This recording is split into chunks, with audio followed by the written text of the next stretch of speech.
Hello students, today we will do exercise 6.1 question number 3. Convert the following fraction into decimal number by equivalent fraction method. कौन सा method use करना है हमने? Equivalent fraction method. और convert किस में करना है? डेसिमल नंबर्स में। सो हम क्या करेंगे, इसका जो डिनोमिनेटर है उसको हम डिनोमिनेटर को हमने 10 बनाना है। अब देखो इसमें डिनोमिनेटर क्या है? 2, तो 2 को 10 बनाने के लिए हमें 5 से मल्टीप्लाई करना पड़ेगा। सो हम क्या करेंगे, 5 से मल्टीप्लाई डिनोमिनेटर को करेंगे, 5 से मल्टीप्लाई न्यूमिनेटर को करेंगे। मल्टीप्लाई करने पर हमारे पास आ रहा है 25/10, और अगर इसको डिवाइड करते हैं तो डेसिमल में आ गया 2.5। सो सेम सेकंड क्वेश्चन है। अब इसका डिनोमिनेटर हमारे पास 4 है। 4 को अगर हम कन्वर्ट करते हैं 100 या 10 में, मीन्स हमने जो डिनोमिनेटर होता है उसको या तो 10 या फिर 10 की पावर्स में कन्वर्ट करना होता है। मीन्स 10, 100, 1000, 10,000 ऐसे वैल्यूज़ लेके आनी है। अब देखो यहाँ पे हमारे पास 4 को 100 बनाने के लिए क्या करेंगे, 25 से मल्टीप्लाई करेंगे।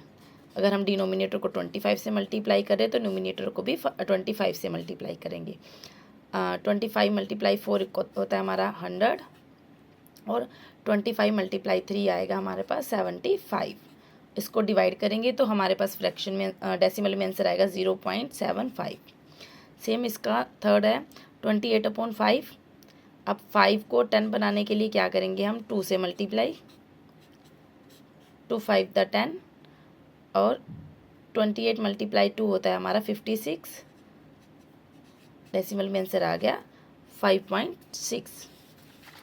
नेक्स्ट है हमारा क्वेश्चन नंबर 135/20। अब देखो 20 को 100 बनाने के लिए क्या करेंगे हम, डिनोमिनेटर को 5 से मल्टीप्लाई करेंगे, न्यूमिनेटर भी 5 से मल्टीप्लाई होगा। 20 मल्टीप्लाई 5 इक्वल टू 100, और 135 मल्टीप्लाई 5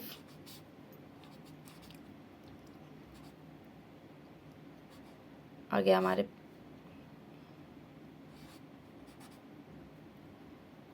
675। इसको डेसिमल में कन्वर्ट करेंगे तो आएगा 6.75। ऐसे 17/4 है, इसको हमने कन्वर्ट करना है नीचे 100 में, तो क्या करेंगे, 25 से मल्टीप्लाई करेंगे। 100, 17 और 25 को मल्टीप्लाई करेंगे,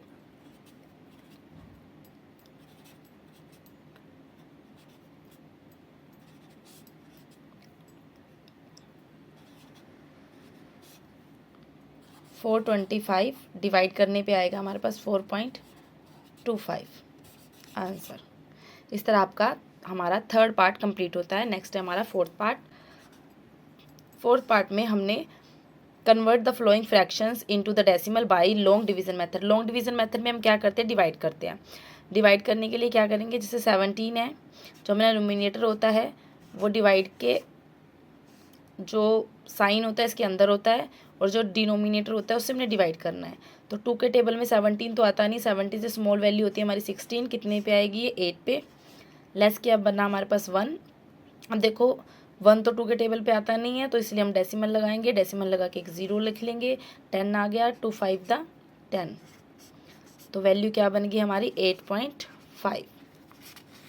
और नेक्स्ट हमारा सेकंड क्वेश्चन है 33/4।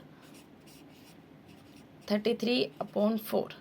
अब देखो 4 के टेबल पे 33 तो नहीं आता, पर 32 आता है। कितने पे आएगा, 8 पे।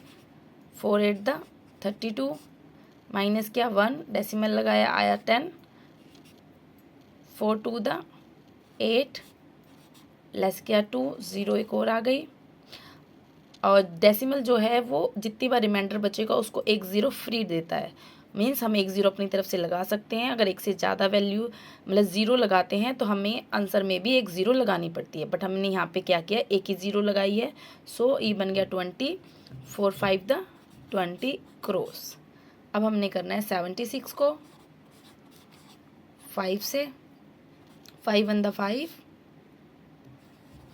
2 6 26, 5 5 द 25, रिमाइंडर बच गया 1। अब डेसिमल लगाया, 0 आ गई, 5 2 द 10 क्रॉस। सो आंसर आ गया 15.2। इसका आंसर आया था 8.25। अब हमारे पास है 24 को डिवाइड करना हमने 25 से। अब देखो 24 तो 25 के टेबल पे आता नहीं है, तो हम क्या करेंगे, स्टार्टिंग में ही डेसिमल लगा के 0 ले लेंगे। 240 आ गया।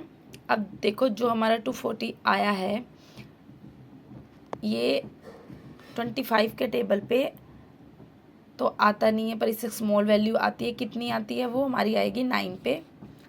25 × 9 होता है हमारा। अच्छा जब 25 को 9 से मल्टीप्लाई करते हैं तो हमारे पास आता है 225। अब 225 लिखा, लेस किया तो हमारे पास आया 5। यहाँ पे 3 रह गया, 3 में से 2 गया 1। अब बन गया 15, 1 0 और आ गई। अब 25 पे 150 कितने पे आता है, 6 पे। आंसर आया हमारा इसका 0.96। अब ये वाला क्वेश्चन 5/8 को आप खुद करो और कमेंट में आंसर बताओ क्या आएगा। 5 हमारे साइन के अंदर आएगा और 8 से हमने इसको डिवाइड करना है। जल्दी से जल्दी इसको सॉल्व करो, सॉल्व करके आंसर कमेंट करो।